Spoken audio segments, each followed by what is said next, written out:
I was trying to do like the kind of like hot for teacher thing. Nice. I don't know if that's it. How's it going, everybody?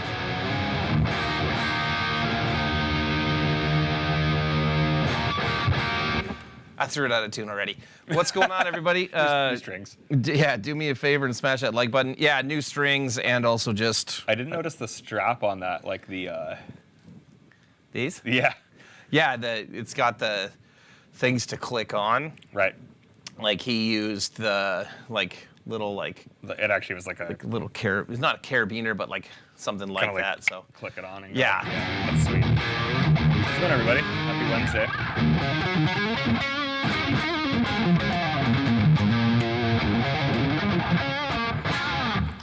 Nice. How's everybody doing?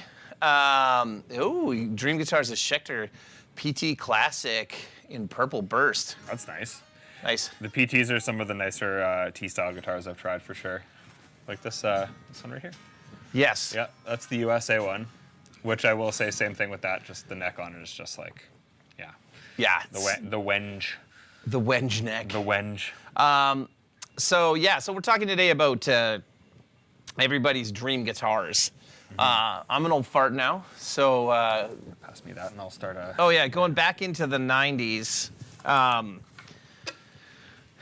mean, obviously, like so many of us, I was a huge Van Halen fan, and this was my dream guitar from probably about like 1994 on. This Specifically the Music Man one? Yes. Yeah. So the PV didn't exist yet.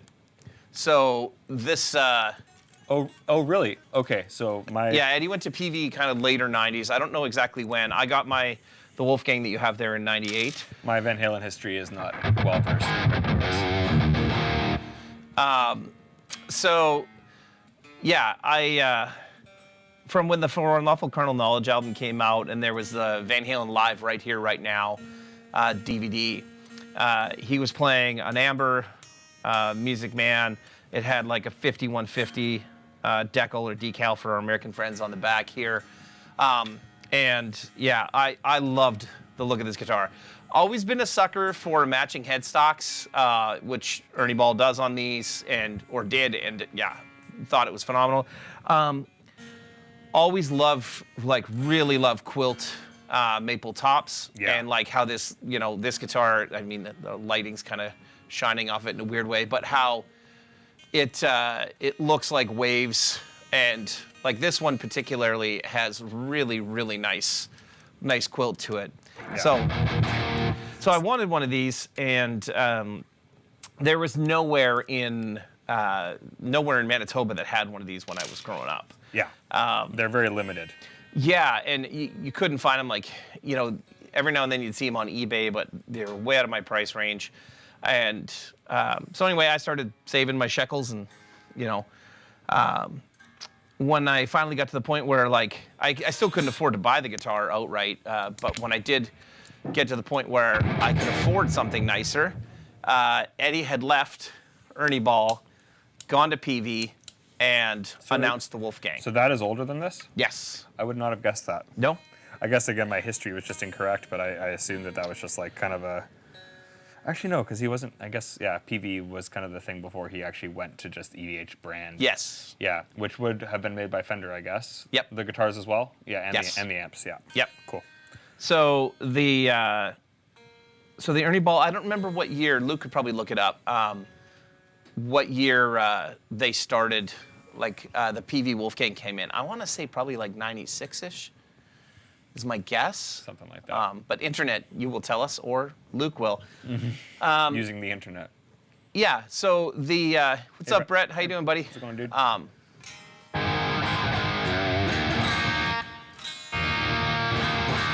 These are a little bit rough right now. I just had Sam's dad set them up, and they feel fantastic, but they haven't been played at all, so they're brand new strings, and I'm like... Yeah. So, yeah. So the setups feel great. Like, it's been a while since I've actually felt these guitars set up. But yeah, brand new stringies on there, and you are quite heavy-handed, I will say. So, There you go. Late 1996, they stopped production of the Ernie Ball, and probably the PV came out in late 96 or early 97. Maybe NAMA 97. Just looking aesthetic appointments, this one doesn't have the matching headstock, and this is more of a flame top. Yeah. As well as the switch position, and that's just single Then it volume, adds a right? tone. This says tone, but it's volume control. Is that on purpose? I don't know. Your volume is your tone. It probably should say volume, but I don't know. That's interesting. I bought this used from my buddy Dan Blom. So I saw this at his place. Dan builds E.B. Rooster guitars in Tennessee. Oh, I didn't know you got that from him. And Yeah. I was at Dan's place, and I saw it sitting there. And I was like, did a customer bring that in to like set up before they sell it? And he's like, that's not a customer's. And I'm like, that's yours? And he's like, yeah. And I'm like, if you ever want to sell it, I'm like, I will please buy call it. me. Yeah. And he's like, I will never sell that guitar. And then a couple years later, he called me and was like, yeah, I'm actually thinking about selling it. And I'm like, okay. I will buy it. And It wasn't. So it used to be your dream guitar. Would you say it still was at that point in time? Or did not when I bought it. I Yeah. would still say I think this is one of the most beautiful guitars that's ever been Oh, yeah. built. I love the body gorgeous. style.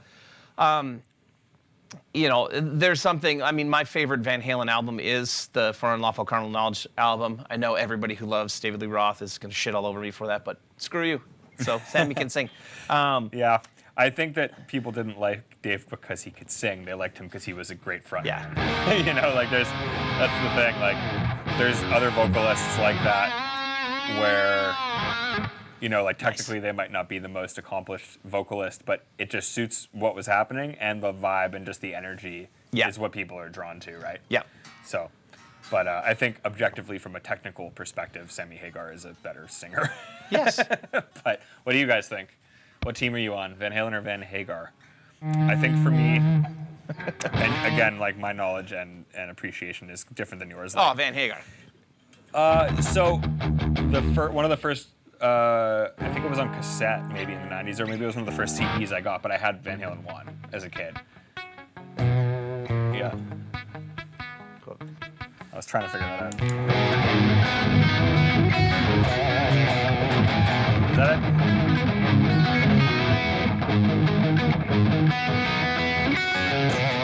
Yeah. Something like that. So I'd say, like, in terms of like influence on, yeah.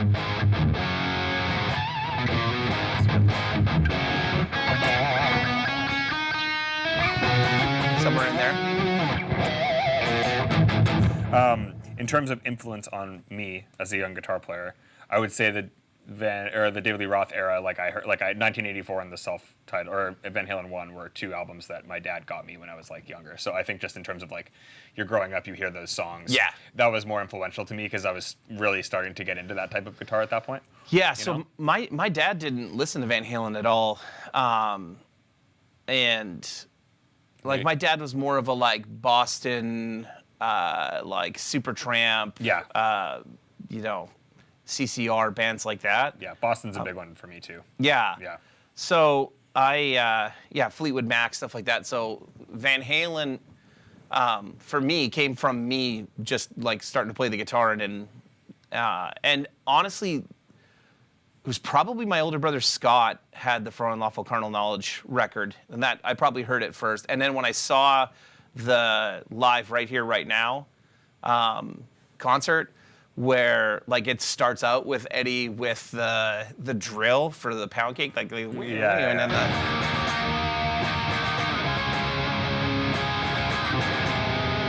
that was it. Like Yeah. as soon as I heard that, I was like the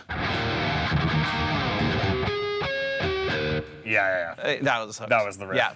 Yeah. Yeah. For me, obviously, like as a kid who was just impressed with fast guitar, like the first time I heard Eruption as a kid, I was just like, whoa, this whole song is just a solo? Like, it was, So- you know, it was kind of sick. You know, it's funny. But- I never was really as impressed with Eddie's really fast playing as much as I was like Now I feel that way. the in Pound Yeah. Cake, like that, like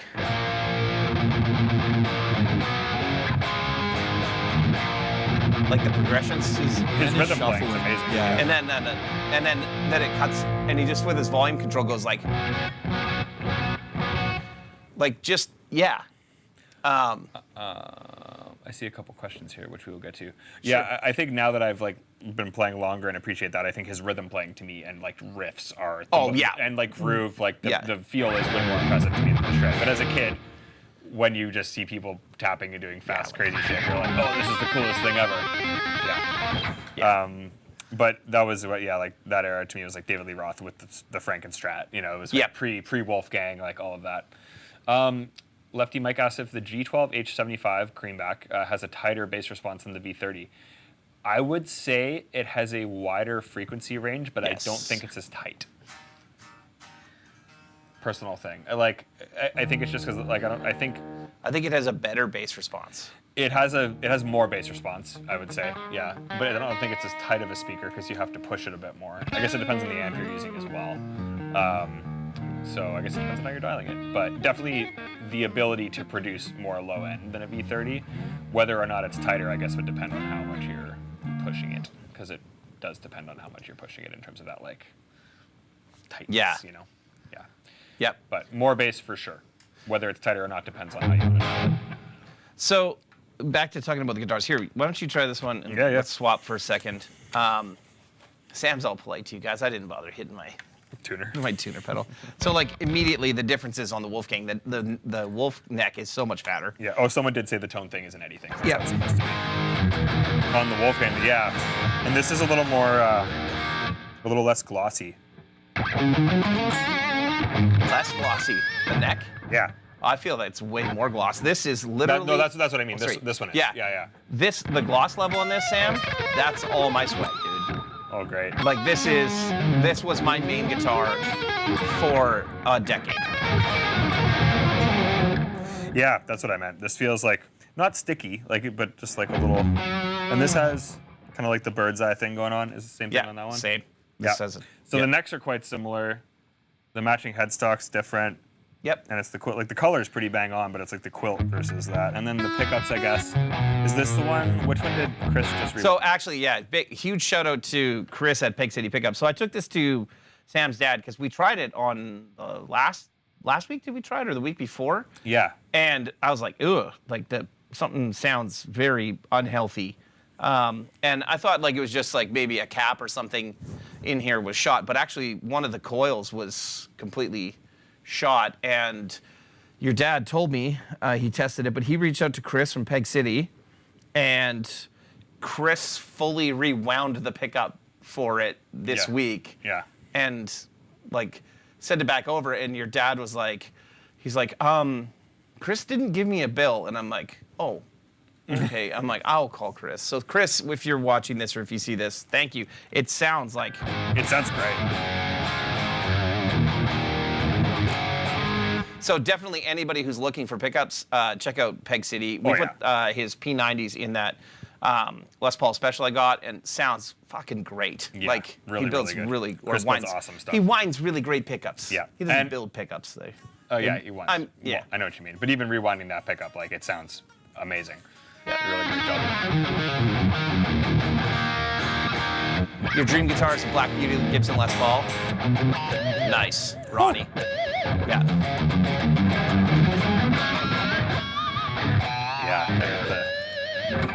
Yeah. So this was I bought this guitar because, and this was the first high-end guitar that I ever bought. And it's because that was my dream guitar, but it was no longer wasn't attainable within reach. At the time. And in the 90s, when they stopped making that one, if you would see it on eBay, back then when I made like $7 an hour, that guitar ended up being like $3,500, $4,000 US on eBay. Yeah, there's no way. And like, I'm like, there's no way. And this was like, that was US dollars. This I bought at St. John's Music in Winnipeg when I was 18, and it cost me $3,000 after tax in Canadian dollars. And I financed it like a moron and paid 24% interest over the time that I did it because I was 18 and stupid. I was going to say, I did that with an amp too, yeah. I was going to say, pretty sure I paid $4,000 for this guitar by the time it was done. Yeah. But like,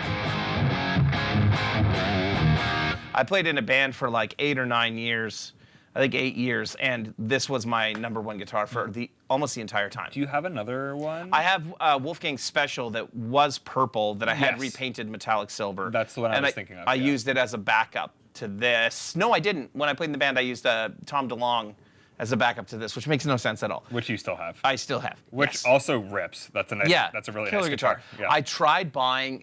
Peavey did offshore the Wolfgang Special. Yeah. And I bought.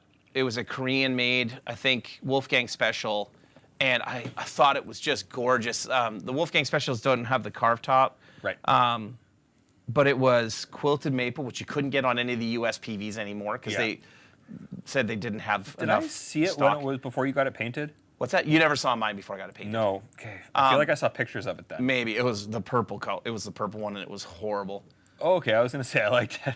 Oh, it was terrible. It's like a pastel-y purple. It's gross. Maybe it's not the one I'm thinking of. Did Stobie also have one? Stobie has a flame maple top, purple. That's the one I'm thinking special. of. That's really nice. That's the one I'm thinking He of. still has that guitar. Yeah, that's the guitar I'm thinking of. So he had 2 of them. Yeah. And he got one of them for like $500. Right. And then later on, he traded it to me when he was in the band 100 He traded it to me for some merch. Right. Yeah. Yeah. Which cool. I was already not playing anymore.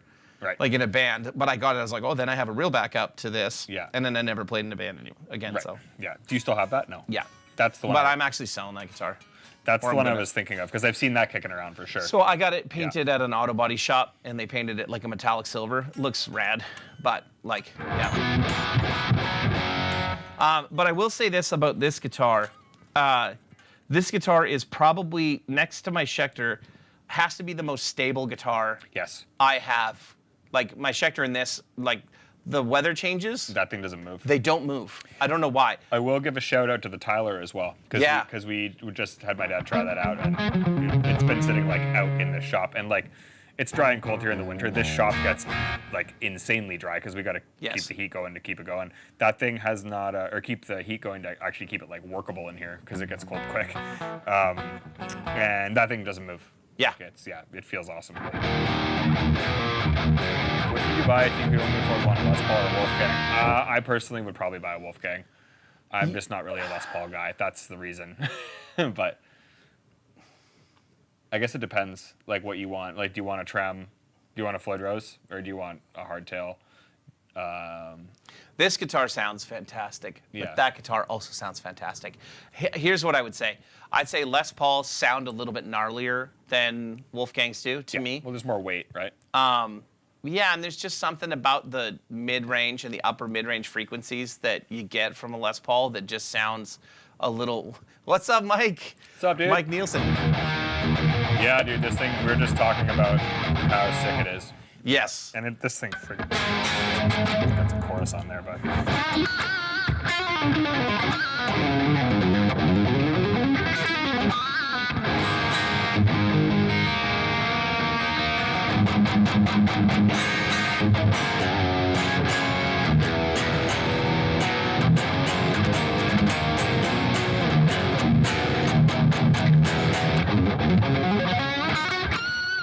yeah, like it's so easy to hit harmonics with these pickups.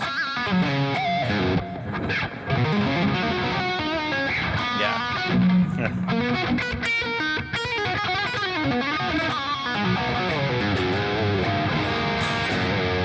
Yeah, I don't know, it's the scale length too, right? Yep. Like it's a short scale guitar. The tension's really nice. Like in E flat especially, the tension's Oh, like, yeah. you know, like you Yeah. can get that really easily. But You can. yeah. Yeah, he's saying the finish on the PV is really nice. I think, like up close, they both have a lot of detailing, like in the quilt and in the Yes. frame on that. I'm trying to see. So this that's a carved top. Yeah, This is flat top. top. Yeah.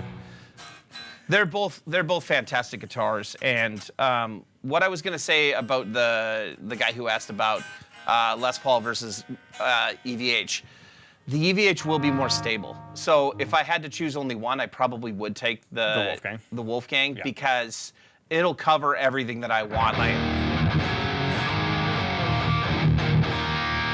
Like as well as, or very similar to a Les Paul, but this thing will stay in tune. The neck is incredibly comfortable. Yeah. Part of that's because, this is home for me, right? Like I told you last week when I pulled it out, I was like, I haven't touched this guitar in probably 3 or 4 years. And as soon as I grab it, I'm like, That feels right to you. I'm like, that's, this was my my main guitar and home for a decade. It's like riding a bike. Yeah. Yeah, it comes right back to it. Someone says, talk perfect guitar, start with the neck pickup as P90, probably the bridge, anything you want, 2 volume, 2 tone, 24 fret body. Yeah, I mean, if I was going to use a P90, I'd probably want it in the neck. I'm not, I've come to appreciate P90s quite a bit more the past bit because we've been messing with them more. And I think there's like a really nice mid character to them. I still find them a little bit noisy just for the tones that I like, but for like the rock tones and stuff that you're doing, like they're really, really, really sick. I don't even know what my dream guitar would be. I think I kind of have it with the Tom Anderson, to be honest. Like offset body, HSS with the split, standard trim, you know. But yeah, I'd love to know. Hey, Mike, what's your dream guitar?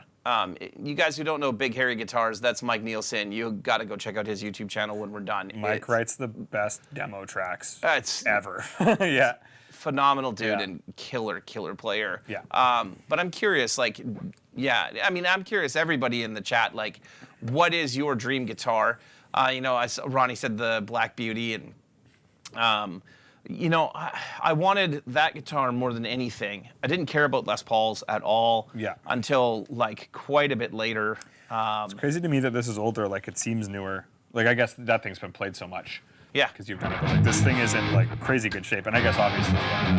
This thing, I like when I first grabbed it last week, I was like, holy shit! Like I did a really good job of not wrecking this compared to some of the other guitars here. Well, and like like dude, I played like, I don't know, probably 250, 300 shows with this. I don't know what that is and why that's like that. It's under the finish. Paint. It's under the paint. Yeah, I wonder if he refinished it. This is all that there is on this guitar. You guys can't see it, but there's like a couple little bit of belt rash. Yeah. I did, fun story about this guitar. I used to do the like guitar flip thing that everybody does. So these strap buttons are epoxied into the body. Just so they wouldn't come out. Dude, I did the throw. Did it come out? This came out. I felt it. I was playing outdoor at a skate park. I've told this story before. It came out, and I caught the guitar with my thumb in this thing, with it like straight out from me. I caught it, pulled it back in, and was like down on like one knee to finish the rest of the song, and I was like, shit. And then I had a Strat that I used as a backup, so I used a Strat for the rest of the show, and then right after that, I went and bought the DeLong. Yeah. Because I was like, you know what? I need something I need something that I don't care what happens to it. So. Someone says whatever shape it is, I just want the volume knob out of my way. Yup, 100%. And that's kind of why this positioning is nice for me, at least, because when you pick, it's not like right there. Yeah. But I saw when I was in probably grade 9, I went to a show at the Old West End Cultural Center. I forget who was playing, but a dude was playing bass, and I remember like with that stage, like there was the stairs right at the back. And he went to do the bass flip, the strap came off, and it went right down the staircase. It was so... Ouch. And he went and got it, and it worked for the rest of the set, but like there's no way the thing wasn't just mangled. Like, that sucks. It was pretty bad. But if I were to get a Van Halen guitar, it would be one that Wolfgang had done that was inspired by the ES335. The SA-126, killer guitar. Yeah. Like, I've played a bunch of them. Yeah. It's fantastic. Feels amazing. Is that the newer one? Yeah. Yep. You posted a video with that, I remember. Yep. Really impressed. And I honestly don't love the look of it, so I was like, I was kind of like take it or leave it, and then I played it and I was like, guitar sounds killer, feels great. I've played like 5 or 6 of them in stores. All of them have been good, so yeah. Dream guitar, white cream Les Paul with EMGs, like a hybrid between Randy and Zach. Man, I hate EMG pickups, Mike. I mean, I don't have proper experience with them. Well, they do what they do, and if you like that, they work great. Yeah. They just don't back off well, which is not a bad thing if that's what you want. Like, personally, I like to have a little bit more range in a pickup, but in the same breath, if you just want it to do what that does, it's, it does it better than anything else. What's up? What are your thoughts on coil splitting, coil tapping humbuckers versus real single coils? Never use it. I mean, yeah. It's funny. The split coil thing. Yeah, I guess. Like, I generally, but I will never use the bridge humbucker split into a single by itself. Right. Right? Like that's the thing when I'm thinking about the Tom Anderson, that's what the split does is that. Like when you're in position 2, regardless of if I have the humbucker split or not, it's still using the one coil in the middle. It doesn't matter. So personally, I would just get a humbucker split it. Like let's say you had like a guitar like with 2 different splitting options. There can be a little bit of like depending on if it's like a push-pull pod or if it's a switch, depending on how it's wired, you can get a little bit of signal drop splitting on some humbuckers. So I feel like in that instance, like that's maybe where you notice a bit of a difference. But personally, I don't really use the bridge humbucker split into a single just for the bridge, unless I'm going for like some real country, like cover gig, you need to get like some kind of jangly kind of country tone stuff. Yeah. The other thing too, I guess, is like on a Strat, there is a little bit of the slant in terms of the coil position, so that is a little bit different just in terms of the low end and high end response. But truthfully, I don't think that either of those are better or worse. I think it's just a matter of what's functional for you. So that's my classic answer. Whatever worked good for you, man. Yeah. But yeah, I would say, if you're more of a single coil guy, that's the thing is, if you split it, it's still going to do what a single coil does. It's really hard to make a single coil do what a humbucker does. Right. So I feel like having the option to split it, no matter what, you're going to get more versatility out of that just because you can make it less gainy, like in terms of like hum, and still get the more aggressive humbucker tones, but you can't really get that with a single coil or a split position SSS guitar. So I would personally go that way, but it just depends. What was your dream guitar?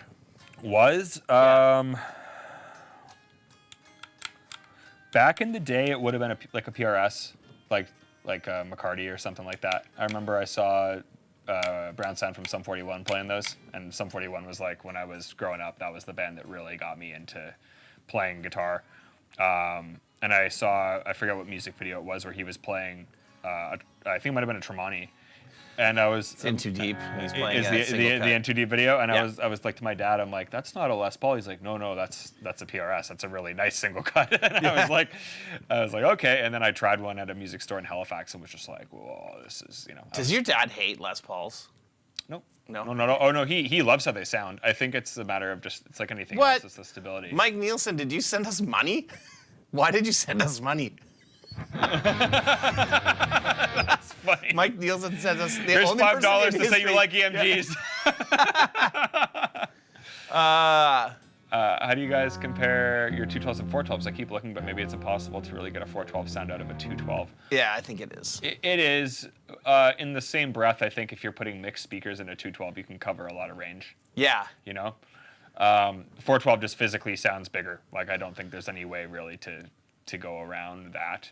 But I think depending on, what type of drivers you put into a 212, you can make it sound pretty fat. Make your range maybe nice, dude. Nice. I'll make sure to share all of your demos, Mike. Man. The only way to make that work is to run two 2x12s, Mike. Yeah. Yeah, it's a physical thing. It's funny too though, because even listening to the IRs on the amps, yeah, like the 212 IR sounds a lot different. I think the variance that you hear with the profiles is bigger than you actually hear with the cabinet. Like, oh yeah, well it's different mics too. Like the profiles are. Well, there you go. We did like quite a bit different with the 2x12s than we did with the 4 and the 1. Was that to compensate for the? We wanted to make them sound different because we're miking the same speaker.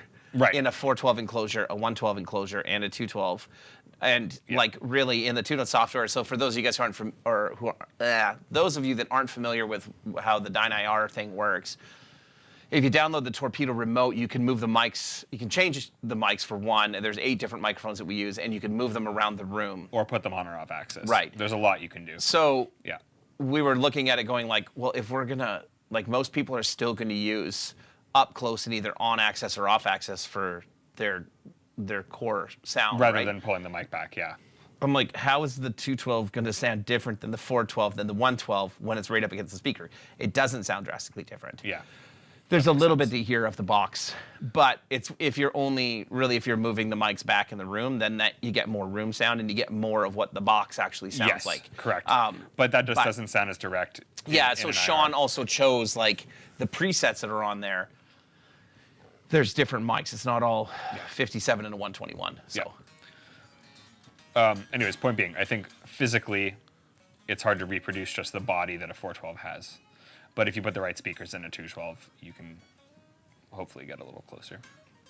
But finally bought a D25 and paired it well with that EC Strat. Nice, man. Thank you. Hope you're enjoying the D25.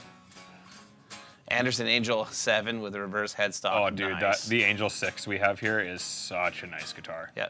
Yeah, it's a gorgeous guitar. The two-note Dyna-Air presets in your amps, the D20, D25, might be the best I've heard. So that is all Sean Tubbs. So the Paul. two notes captures are Paul Yee from Stereo Bus, but the presets in the amps, that's 100% Sean designed. All of those presets, they sound fantastic. We literally, Derek and I went to Home Depot today just to pick up a bunch of stuff, and for whatever reason, we were talking about that. Just because inevitably, we're working on lots of different projects like that, and we were talking about how good those captures turned out. Oh yeah, well the new RV90 and RV30 speakers, we were talking about the fact that we Yeah. finally have everything ready to send to Paul to get him to do the captures of our new house brand speakers. But the amount of people that have reached out on the service thing, because it is in the manual, but obviously a lot of people don't check, and they're like, what is the #1 preset that is the best IR I've ever used? Two Notes used to get I shouldn't say get so upset, but Two Notes would be like, hey, you're ordering more boards, how are sales going? Because they see whenever anybody registers the software on their amps, and what we had sold through for amplifiers versus people who had registered the software. Yeah. They had less than, it was 40% of the people who had bought amps. Because people just turn it on, they're like, yep. People turn it on and use preset 1. All of the Nashville dudes that use our stuff, when I asked them, I'm like, have you ever tried the software? Dan Huff hadn't even tried the direct out at all the last time I was at his place in September. And he's 2.5 years into using our stuff, or 3 years into using it, and never tried the direct out. And he's like, man, I tried the aux box at Roberts recently, and that was really cool, but these amps do that too? And I'm like, yes. Yeah, dude. Yeah. So give it a whirl. Just for reference, here's the 412.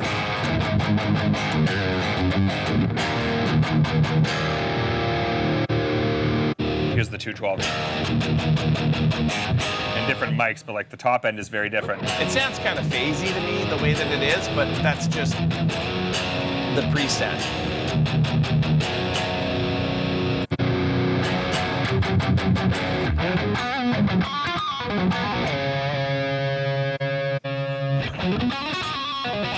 That sounds good, though. Yeah, sounds good for leads. Yeah. Yeah, it cuts a little better. But for Yeah.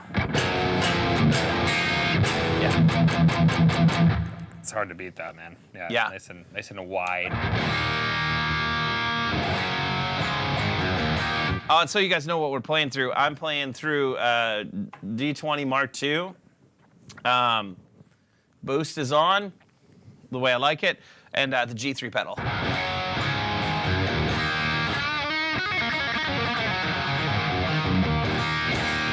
Yeah, and I'm using the shitty Golden Age of Gear guitar, glow-in-the-dark guitar pick that we made. Mm-hmm. Yeah. Oh, I just remembered that I need to do something before I get home. Oh.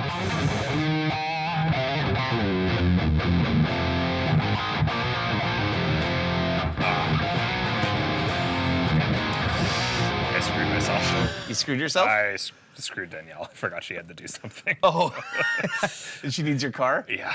I might have to get Luke to take over on this one. What's that? I might have to get Luke to take over Okay. on this one. Yeah? Yeah, if that's okay. Yep.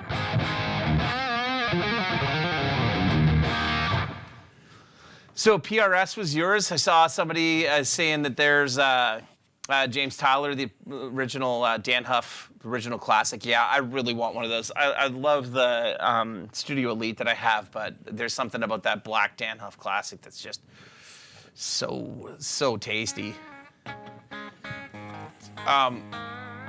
Been on the Anderson website checking them out. Yeah, Andersons are none of these things are inexpensive, right? Which just to be clear, I'm not saying that you have to spend a lot of money on a guitar for it to be cool. It has always been my experience, though, that the higher end stuff, I typically play better on it. They normally feel better. I don't know. There's also just something I think, psychologically about when you have something that you worked really hard at and that you've like to acquire it, and that, you know, it kind of like this guitar is one of my babies, right? Like, and when you have something like that, I don't know, I feel like it's just inspiring and like. I'm good. She's gonna walk. What's that? She's gonna walk. I'm good. It's okay. Tell her to call an Uber and I'll pay for it. No, it's all fine. She's like, no, I gotta take the dog for a walk anyway. Oh, okay. So it's okay. Yeah.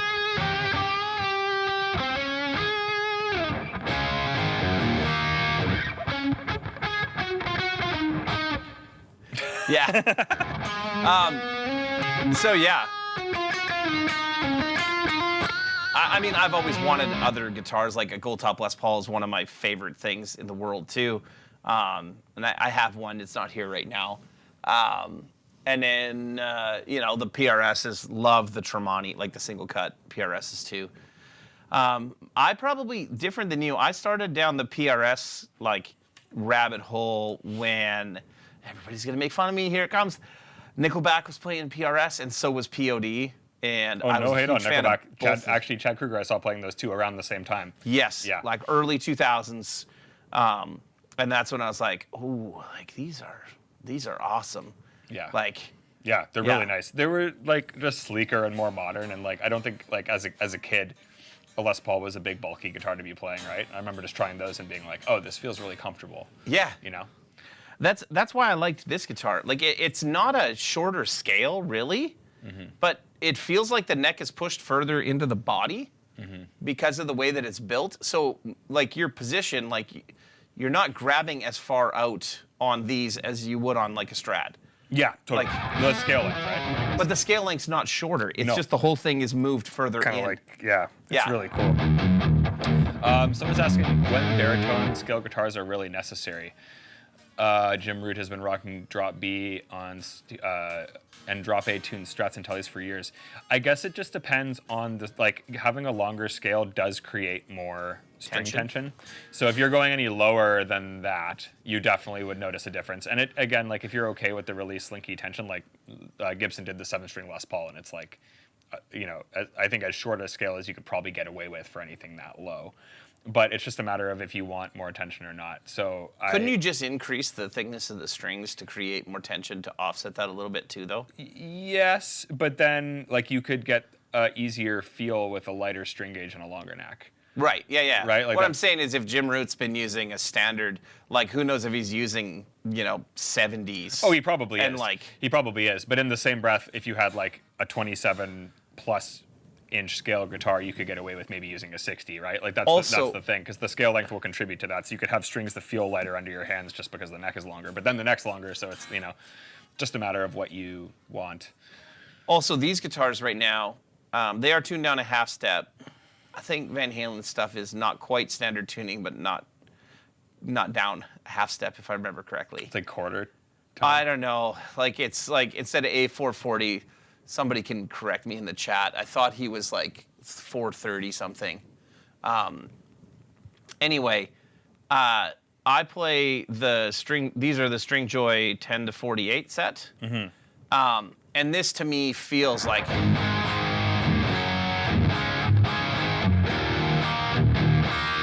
These are incredibly easy to play. Yeah. Right? They just feel like super buttery. I know it's like a hype word. But like even- everything is just like, yeah. That one, I felt like when I was playing that earlier today, I felt like it's almost too slinky. Because when I hit an A chord, did you notice that it sounded out of tune when I was in, like when we were at Marshall's? Yeah.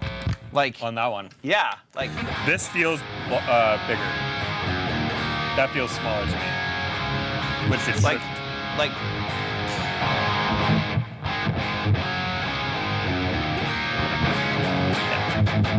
The neck's definitely beefier on that. this feels tighter, like Yeah. in terms of the string tension. Yeah, it does, doesn't it? Yeah. So flat 33 cents, yeah. Yeah. So that's what Pantera did too. I also saw he also just tuned by ear to what sounded best for the song. Yeah. That's wild. So it wasn't like a strict, 440 or 432 or anything. Yeah. That's crazy. Yeah. Yeah. That makes it really hard to learn those songs nowadays. Oh yeah. You know. Yeah, it's crazy. Well, and a lot of the songs like did slow it down back in the day as well. Yeah. Luke, do you mind scrolling up for a sec? I saw someone asked a question about the old amp. There you go. My generator 120 Mark II as well as my MK1 have a passive and active input jacks, but my MK3 does not. Why was it done initially and was it changed? Yep. It was changed because We didn't need it. We don't need it. I would highly suggest no matter what you're using just to use the passive input. I can tell you why it exists. Yeah. There's only one reason it exists. So when Dan and I first got together in like early 2014, I had I have a generator 120 hand wired that I had bought from Dan when we started talking about.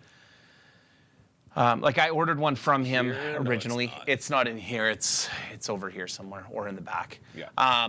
Anyway, I ordered an amp from Dan. He wanted somebody to screen print faceplates for him, and he found me. And this is the entire origin story of Rev wrapped into 30 seconds or 2 minutes. But anyway, he brought the amp down for me to try. I ordered one. It used to take him about a month to build one hand wired for somebody. So while he was building it, we started talking about what his plan was to, produce them for our other people, try to sell them, all that kind of stuff. We decided to partner up. And the first thing that I did was I took my hand wire that he gave me. I had 15 guitars at the time. And in my shop, I set it up with my Mesa Boogie 4x12 cabinet and went through all 15 guitars. And I called him and said, you know what I'm amazed by is I've never had an amp that all of my guitars interact well with. Like my hollow body, like my Lucille sounds like shit with my Marshalls. You know what I mean? Right. Or just there'd be some guitars that were only paired, like I would only pair them with some amps. That thing sounds good with the Fender. That's right. Yeah. And with the Rev, everything sounded great except for one guitar, which was, I have a Charvel Model 6 that has active, probably EMG pickups in them. They say Jackson on them. They're like, but it's kind of like the Duncan designs where it's like an EMG, but it's not made by them. Yeah, exactly. And that guitar fed back like a son of a bitch when you plugged it into the original amps.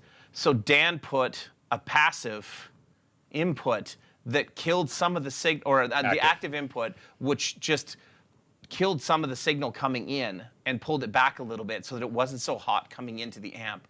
And then that took care of all the feedback. That's the entire reason that existed on any of our amps. Yeah. And what we found was it really ended up being so few guitars that actually had that, even the newer guitars that we were getting. With actives. With active pickups. Yeah. Like when we started getting all the Fishman stuff. Yeah. None of them did it. So we were like, this is irrelevant now. This is on a guitar from the 80s. It's a problem. Yeah. Yeah, and that's why it existed, and that's why it no longer exists, because it's just not needed anymore. Yeah. And it does sound better in the passive I was going to input, say, you're I correct. found like when I initially compared that even with active pickups, I think the passive input just felt better because it's the right amount of input gain, right? Like, Correct. That's the thing.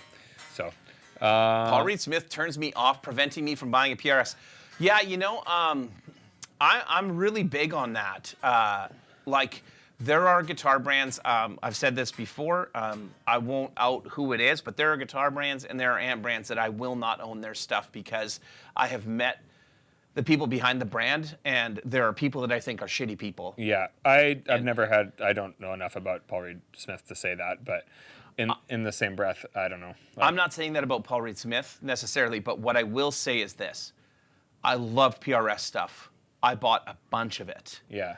Then I got to see a bunch of interviews with Paul where I did see him being pretty kind of arrogant. Right. And it has turned me off of newer PRS stuff. And it's not that I don't think the guitars are good, but if I like supporting brands where I really like the people behind the brand, because people view us as I'm not trying to sound arrogant, but people view us as a fairly big company. Right. In the amplifier space now. Which if you came here. We're not.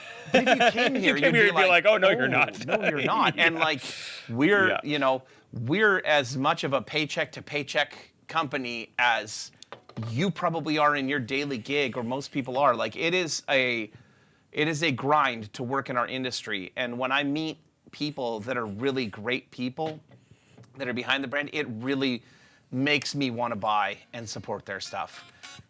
Like James Tyler, right? Oh, yeah. Rich and Gil and like Josephat, who like was one of the original, like Josephat and his brother Alex were two of the first people to buy Rev amps at the LA Amp Show from Dan and I back in like 2015.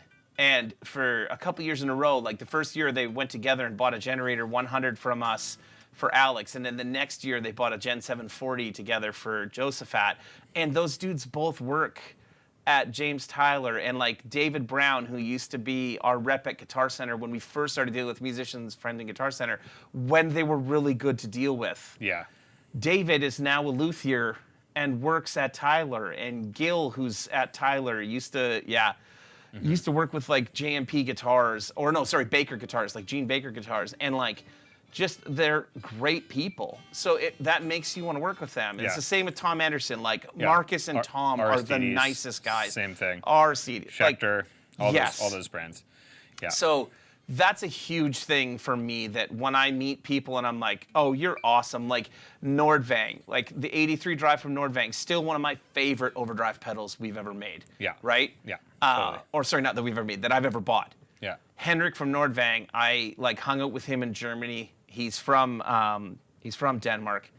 The nicest fucking guy. Yeah. Like the best. Yeah. Right? Yeah. And so I love buying stuff from people that you want to support good people these days. Yeah, and the more I see about PRS, the less I see of that. So I'm not trying to disparage him because, again, I don't know Paul at all. I was going to say I don't think I've even watched enough to have an opinion on it, but I will back not wanting to invest your money into something if you don't support the cause. Yeah. You know. So. There's another one. Sorry, Luke, you're scrolling down. There was another one I hadn't seen. That being said, the PRS DGT I have is amazing. Oh, it's an amazing. And so is that. That is actually both of the Tremontis that I have are fantastic. I think that DGT is one of the nicest guitars I've ever played. It's really nice. Jackson Firebird, man, I've never seen that. I've never seen Jackson Firebird I've before. seen. Oh man, Cool. You know who has a sick one of those is Clint from the band Era. Luke, have you seen this guitar? He has a 7-string Jackson Firebird with an Evertune on it, and it's crazy. It'd be so heavy. Shell pink. In shell pink. Yeah. Boo. It's Boo sick. to the shell pink. It's sick. I was not kind of on board, not even. Yeah. I wasn't on board. I know he posted that guitar and I was just like, whoa. Like I didn't think I would like that. 7-string and Evertune, and I'm like, I'm gonna find a picture of it. this is wonderful for you. For me. Also, what I was laughing at, you know, everyone's been getting so many scam texts recently. I just got one that says, "You want to go for some hot pot tonight?" I have no idea who this is. So Nice. what's a 5A1 area code?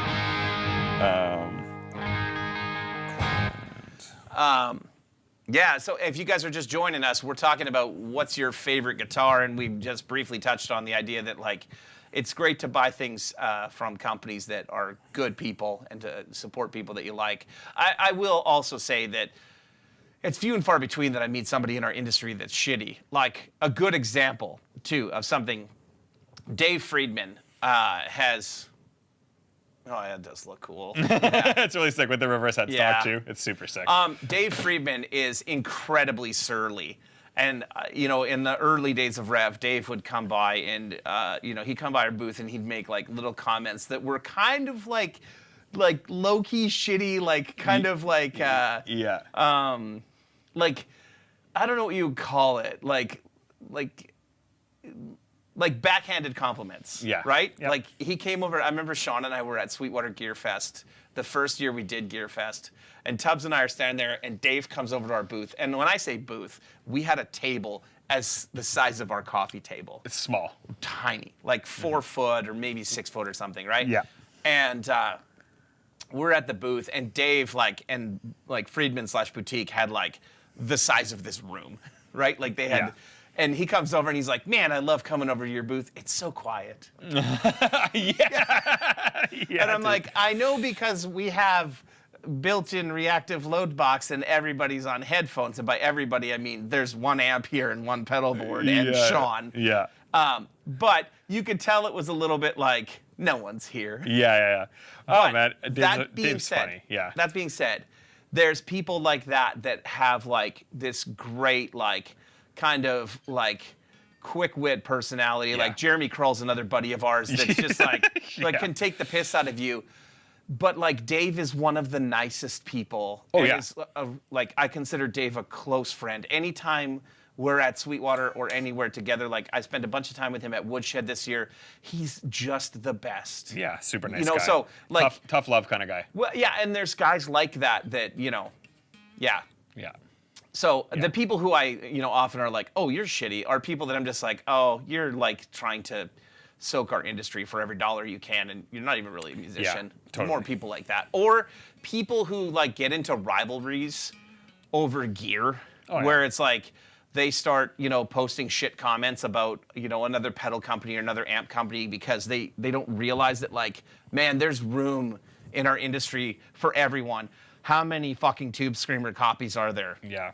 I can tell you there's like 1,000 Klon copies, right? And I have probably 30 or 50 of them, and I probably like most of them, and I'll probably buy the next one that comes out because I'll be like, hey, I wonder how cool that one is. I've always kind of said, like, shitting on someone else's product isn't going to sell yours.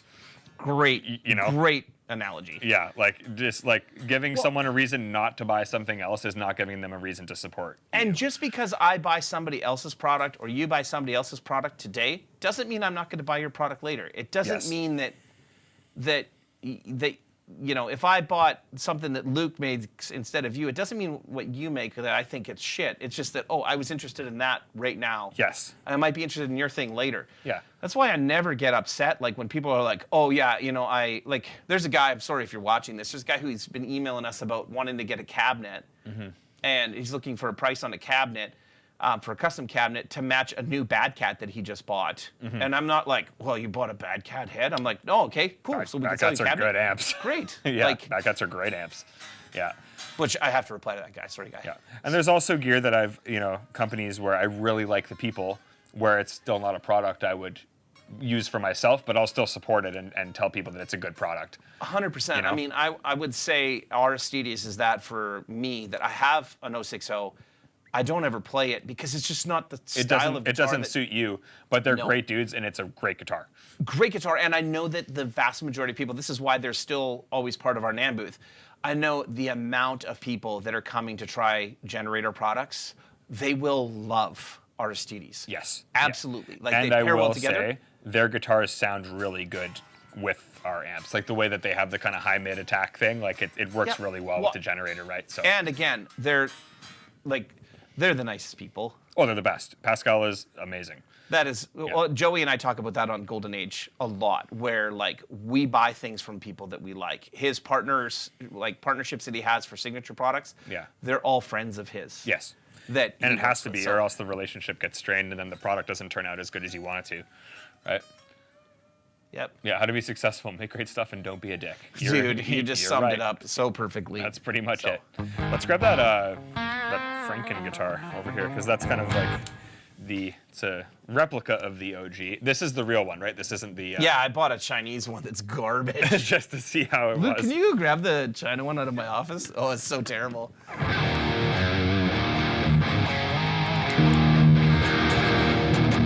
So for more people who are just joining us, tell us what your dream guitars were.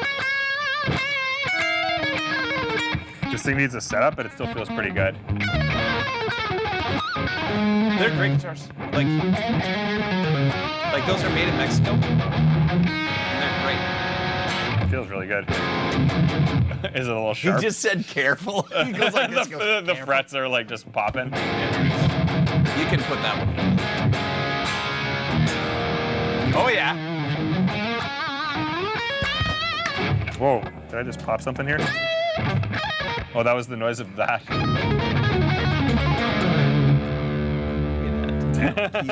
Let's see if I can make this thing not terrible. So I bought this guitar on an Alibaba for $120, I think. What's funny though is you bought that Alibaba Les Paul that was actually awesome. Yeah, it's not bad.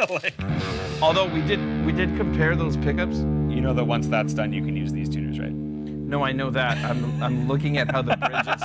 Dude, I'm looking at how the bridge is sitting. Oh no. Yeah. It's really bad. Yeah. I'll tune this up. You're at a half down. Yes, Sam. Thank you. I'm Okay, as dumb good. as shit. Thank you, buddy. Sorry, dude. No, you're not. Sam No, just I'm not doesn't know really. about half step up tune. I don't know about half step get up. it. Yeah. Screw capos, just tune up. Basil says, but being a dick is my whole personality. That's funny.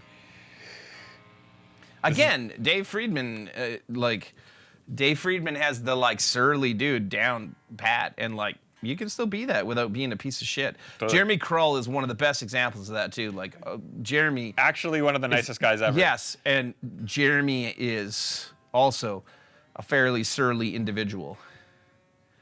Monster guitar player. I got to hear Jeremy's. I don't know if I'm supposed to talk about this, but I got to hear a bunch of Jeremy's solo records. It sounds fantastic. Yeah, he's a really good producer too, man. Yep. Like he's very, very underrated as a guitarist and producer. Yeah, it's a great EVH cover band there, Mike. Just a bunch of pentatonic blues licks.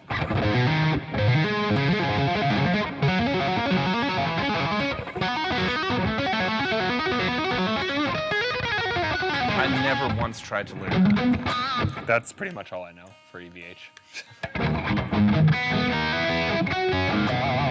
And that. I have forgotten way more than I know. This thing feels pretty good, dude. It feels kind of like a Charvel, which makes sense because it's a Mexican-made Fender guitar, basically. It feels a lot like a SoCal. Yeah. Yeah. But I like how it's like intentionally, like there aren't even screw holes for the guard because they just weren't gonna do it, right? Like, Yep. then all the fake potholes. Like they did a good job of making it look authentic. So what I liked about this one when I saw it was that it actually has nailed all of the little details of the Frankenstrat. And not that I'm supporting buying something on Alibaba, like in buying knockoffs, but if you just wanted to hang this up in your, like on your wall as like a kind of decoration. piece of art or decoration, pretty good. Serious So, question. How do I use the neck pickup? you don't.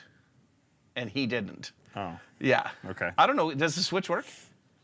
Can you flip the toggle? Like this one's not even wired. Is that one wired? No. No. Ah!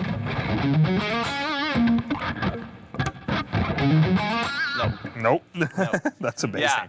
So this one has the quarter, Yeah. right? That one has like the things Does on it the have back the too. proper US quarter? No, this is a 1979. I think the proper one is a 72. Okay. But maybe it is 79. I don't know. Yeah, this thing is a pile of shit. But like, Yeah, Brax. So we've been trying the. I mean, it afternoons doesn't sound bad. Okay, here, just play some big E chords. E5. Okay.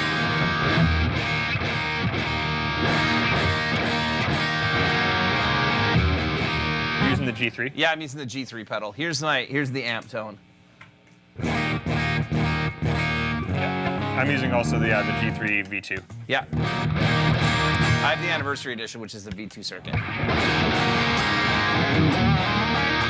mean, same here. I just said V2 because that's what the circuit is. Oh yeah, so we should probably talk about that. Yeah, we're gonna be on earlier moving forward for a while, guys, just because Sam and I have so many things up in the evenings now. My daughters have something up every Wednesday evening, so it's just making it a little bit easier. And to be honest, our YouTube analytics showed us that our viewership is mostly online now, and the amount of people watching at a time is about the same. Yeah. Yeah, there's just a lot going on right now, both personally and with the shop. Like, we gotta make the most of the evening time right now. So we'll see how it goes, but for the foreseeable future, this is kind of what's gonna be going on. They are both different. Yeah, Derek's is a Chinese fake one, and This is this is an Alibaba knockoff, and like, look, they even did all the like reflectors and stuff on the back. They've got the eyelets instead of the strap buttons. Yeah. The quarter on here, but it's like you'll cut your hand if you go like, whoosh, whoosh, so I won't. But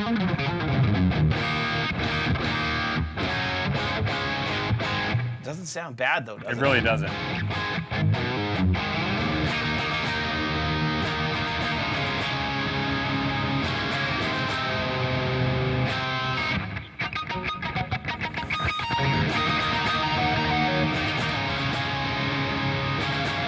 Nice, dude. Thank you. Appreciate that.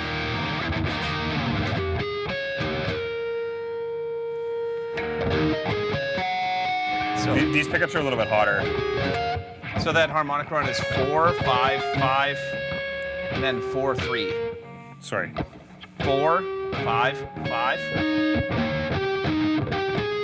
Yeah, 4, 5, 5 on the D, and then 4, 3 on the G. On the G or on the E? Sorry, on the E. Sorry. So it's close to Summer Song. Oh, close to the Satriani song. Yeah. I bet you that was partially what it was inspired by.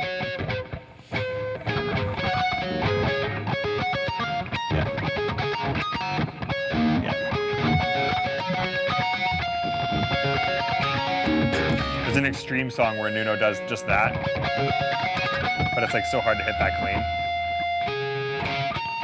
I can't remember those. Braxel, I think it was like $100 and something. Yeah, this is like $150 or $200 on Alibaba. I will say the thing that, okay, a couple things. Number one, the tape, like this whole look is trademarked by EVH. So like it is illegal that they copied that. But one of the things I didn't mind as much about this one as I do about a lot of the other ones is it doesn't have a name on the headstock. Where that fake Les Paul I got has Like the fake Gibson. a Gibson Yeah. logo on the headstock. And I bought a John Mayer custom shop Strat. I bought a couple of guitars off Alibaba just to, like I did the one comparison video between the Les Pauls, and I was going to do it like this guitar versus this guitar, and then, then I forgot about it. Yeah. So, but Yeah, no, it's man, cool, man. like, I mean, aside from just the obvious feel difference, like that really doesn't sound that bad. Jackson Dominion Mark Morton's take, that's a nice guitar. Super classy guitar. do you want to try this one? Yeah, let's give it a shot. Yeah. Aesthetically, it's cool. Like up close, you can tell right away. Oh, the there's, neck like, is quite different, yeah. Yes. Yeah. And this one says volume and not this tone. sounds way fuller. They screwed up on that. It says volume. Yeah. Oh, yeah. I think that has maybe different strings on it, too. These feel Oh, like, yeah. This feels like nines. I probably had your dad set this up. That really? Nah, it's not that bad, though. No. That's hotter for sure. Yeah.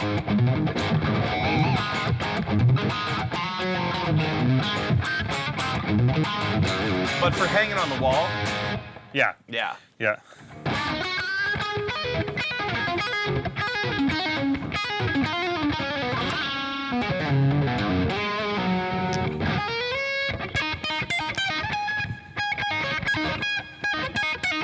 There's like, Yeah, I can't get like this. I guess it's just the setup on it because the bridge is so far back. But like trying to do any like the hybrid stuff there, like I feel like it's really hard to catch that. The neck doesn't feel quite as stable. The pickups are not as hot. But dude, honestly, and looking at the body and the light here, there's so many. but you like, could get way worse guitars than this for the price of this. Oh yeah. Yeah. Does EVH ship an E flat? I think so. I think so.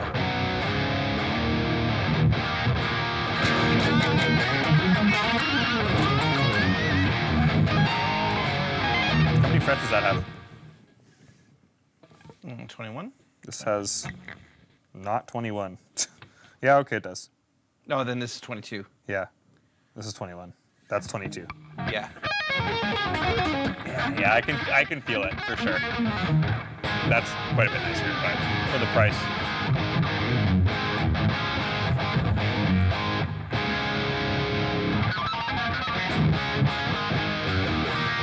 Yeah.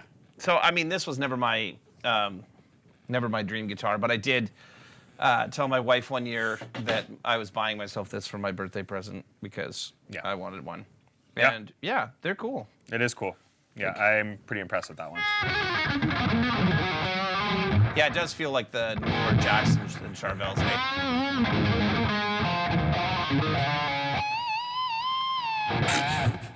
Yeah, it's rad. Yeah, anybody else in the comments telling us your dream guitar?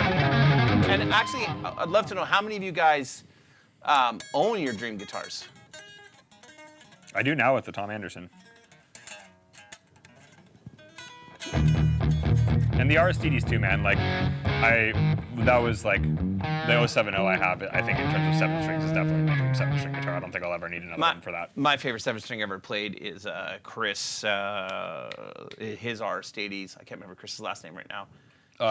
Chris, Kyle's friend. Yeah. Yeah. Chris Isaac. Yes. Yeah. Thank you. Yeah. Chris's Yeah. 070 with the Ridgelite Yeah. keyboard. Yeah. Super nice guitars. Which one, Braxel? The USA? Or sorry, not the USA, but like the Fender one? Like Andy says, dream is LP54 custom shop black with P90 and staple P90. Yeah, it's a nice guitar. yeah, I think this is awesome. Yeah, I think out of all these, the Ernie Ball probably is my favorite. The Ernie Ball? Yeah. I like this guy, Yeah. Wolfie. Yeah. I still think I like the look of the Ernie Ball more, though. I think I like the Ernie Ball body style, but I like the neck on. I think I just like the flat top. Yeah. I think that's what it is, and it just feels a little more slinky to me. Yeah, Braxel, absolutely. I would suggest getting one.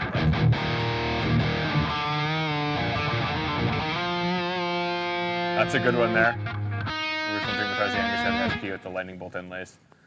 Luke says the new Meshuggah Ibanez. Yeah, dude, those things are crazy. I don't know if you've ever actually played one. They're nuts. Yeah. Sir Custom Shop S. Yeah. The Stringer RSTDs looks good too. Yeah, Mike's RSTD signature is insane. Oh, nice. You went to see Joey and Dave and Roman last night.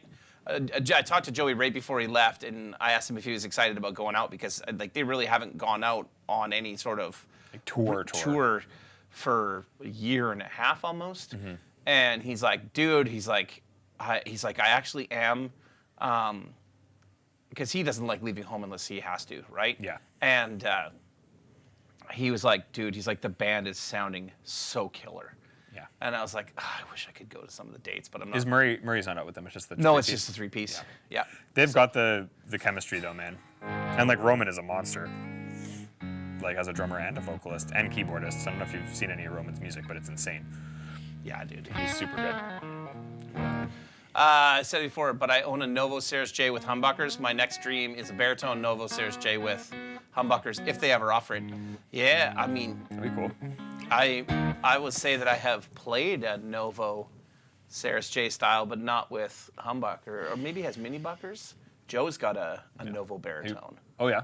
Cool. Yeah. Nice.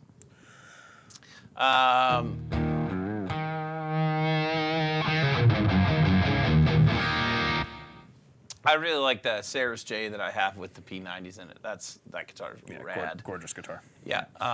Haven't played long enough or enough guitars to answer. Deal. Fair. What are you leaning towards though? Like, are you more single cut like Les Paul humbuckers, or what's your kind of go-to? They got Roman singing in falsetto last night, and the audience went absolutely nuts for it. Dude, yeah. This is a long time ago when I first met Roman, but Roman's pop stuff It's crazy. was like Justin Timberlake level pop stuff. I know. It was unreal good. Yeah. And when he ended up like drumming for the Bros, I was like, why aren't you doing your stuff? Yeah. No, I saw him live with his own band. He was drumming and singing, and it's like, Yeah, he's good crazy Lord. good. Yeah. Yeah. Yeah. No, He I know. interned at Paul's studio for a little bit, and that's when I met him. Yeah. And I was like, holy shit, this kid's talent level is off the charts. Yeah. Yeah. Yeah. He is that good. Yeah. Yeah. Yeah. Really want a DGT with the birds? Yep, DGTs are awesome. Tokai. I used to have a Tokai V back in the day. I wish I didn't get rid of it. I would never play it, but my dad found the body and neck for it with nothing in it, and he built it up for me. It was pretty sick. Nice. An old Japanese man played the hell out of it. Nice. That's awesome. Yeah. Yeah. So you feel you have yours in the Anderson regimen? I feel like once I played yours, I was like, this is what I want for this Right. type of thing. And again, I think for this, like I play in different settings. I feel like for the heavy stuff, there's nothing better for me than the RSTDs. The 070 is incredible guitar. For the stuff where it's more freelance or like any of my own kind of like solo stuff where that I'm working on. It's not, doesn't actually exist for real yet. But just where I need a lot of different sounds in one guitar, yeah, the Anderson is where it's at for me. And I don't think I like either the Aristides or that more. I think it just depends on what gig I'm using it for. Yeah. And touring with the Aristides was a dream because, like, when we were doing that Asia tour with intervals, like, every other day Aaron's guitars were way out of whack.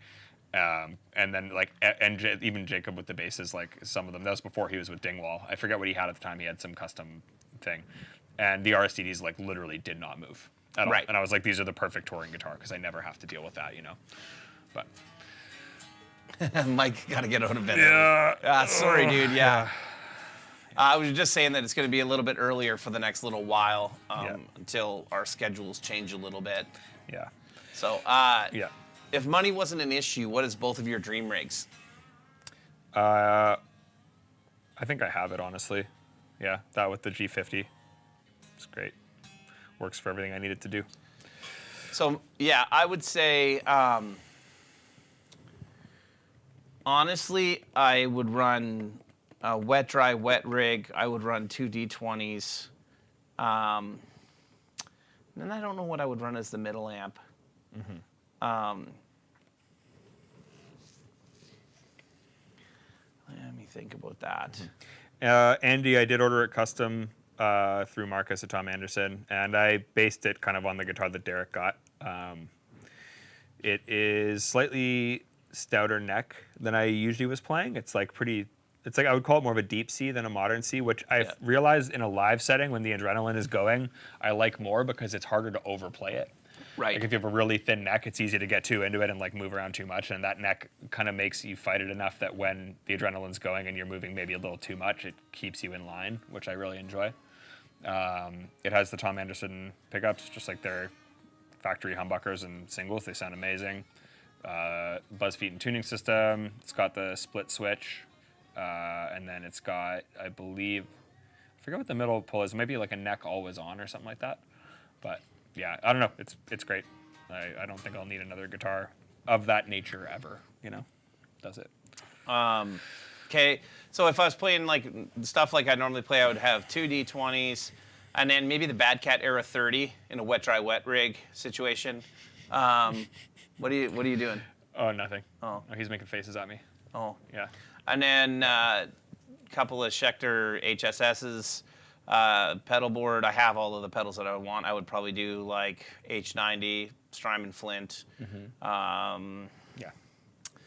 Klon, Greer Lightspeed, Tilt Boost, Yeah. Chat Breaker, G3 for the high gain stuff, some sort of tuner pedal. And then probably control it all with MIDI if I could. And if I was doing high gain stuff... You can. You just have to program it. Yeah. If I was doing high gain stuff, I would just run a stereo rig. I would probably run the Marshall AFD 100, the Slash, with a Generator 120, Mark III Revision B. Or I would run, maybe even over the Slash amp, I would probably get the Friedman Jose with the 120. And run those two in stereo with 2 4x12s, and then probably same pedal board though. Yeah. Yeah. Yeah. Most likely that. Still probably. Yeah, I don't know if I would go with the Schecters for that. Maybe I might. Yeah. That Schecter works so well for everything. Maybe that, or maybe like a couple of 91 Les Pauls. Yeah, the 91s are special for sure. Yeah. Yeah. So Cool. really want a 2-rock Bloomfield Drive combo. But one can buy an S13 Coupe. Yeah, the 2-rock stuff is crazy expensive. It's nice for sure, but I don't know. I don't really want the Dumble thing in like I've played a lot of Dumble style amps, and they're not my favorite amps. They're cool. They're very pointy. but that's not what I go for. So Yeah. I'd be way more likely to go with just a Fender over that, but Yeah. yeah. So anyway, yeah. And you guys have any other questions? Because we're gonna have to get going soon. Cause, Yes, I do need to get going. Yeah. You cannot go wrong with Friedman Jose. Yeah. Yeah. I still gotta try one. Yeah. Yeah. I'm supposed to get one. I'm on the list, but I'm not up anytime soon. I gotta message Dave and be like, hey. Hey man. Yeah. NAMM sounds like a good time for that. Like, It does. Sweet. This thing's out of tune Yeah. already. Oh yeah, huge thoughts on different speakers for different genres. V30s for the hard rock and roll stuff. Yeah. Creambacks for anything cleaner. Yeah, I would agree. And I think that's because the creambacks have more headroom. The V30s will compress sooner, which is nice for like the tighter high gain tones, which is kind of what that someone had asked earlier, like a low end response. I feel like you get a tighter low end response on something when you push it more. So it just depends on how hard you want to push it. The creamback will take a little bit more to do that. So haven't played Joey's Novo baritone yet. No. Yeah, I have. Yep, You it's have? cool. Yeah. It's interesting because it's got like the Ron Ellis like lipstick style pickups in it. I would. Yes, that is true. How have you found our secret? It has to be really shitty beer too. Yeah. It's also true. Yeah. Jesse, what was your dream guitar that you found used on Marketplace? Anyway, the baritone feels great, like the Novo, and it sounds awesome when Joey's playing it. Sounds like shit when I play it, but it's got really low output pickups, which is why we did like the boost episode of the Golden Age of Gear, because he was trying out a bunch of like clean boosts to try to boost the signal like before it hits the amp, because he didn't want to put hotter pickups in. He just wanted the pickups that are there because he loved how they sounded, but just wanted to increase the output slightly. Haven't tried the Eminence Carnivore. Oh, there you go. No, is that It's good. Luke says it's good. Luke says it's good from what he's heard. But is that Lasse Lambert's signature? Might be. Any reason to ditch the V30 creamback combo? No. That's a good combo. No. Yeah. You could buy, if you want, Andy, you could buy the new RV90 and the RV30 speakers, though, and swap them out and see what you like. Yeah, the V30 is not quite as hissy and the creamback's a bit tighter. Or like the RV30 is a bit warmer than a regular V30 and the RV90 is a bit tighter than a creamback. So, yeah. Oh, the Jackson Dominion. Oh, that was the one. Nice. Nice. That's a really cool guitar. Yeah. The Poo Ninja wants the old swirly dip gem. Poo nice. Cool.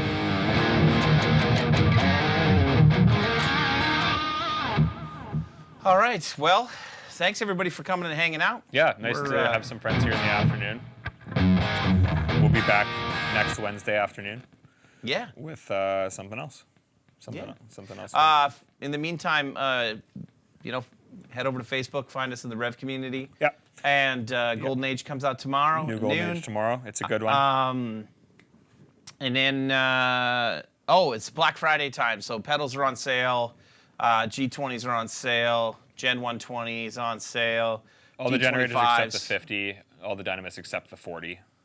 No, D20s are on sale. Oh, D20s D20 Mark IIs are sold out. Right. Sorry. Yes. So the G20s are still. We're on building as fast as we can. sale. Like the early stream. Cool. So you can hear this. That's the way it drops. Cool. Okay. We'll see you guys next week. Thanks for tuning in. Nick Rice, Collins, 740 jail. Nice. What's up, Nicholas?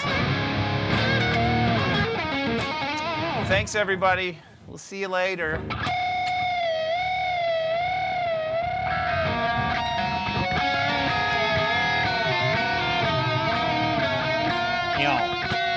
Why'd you go back to it, Luke? Because the face he was making.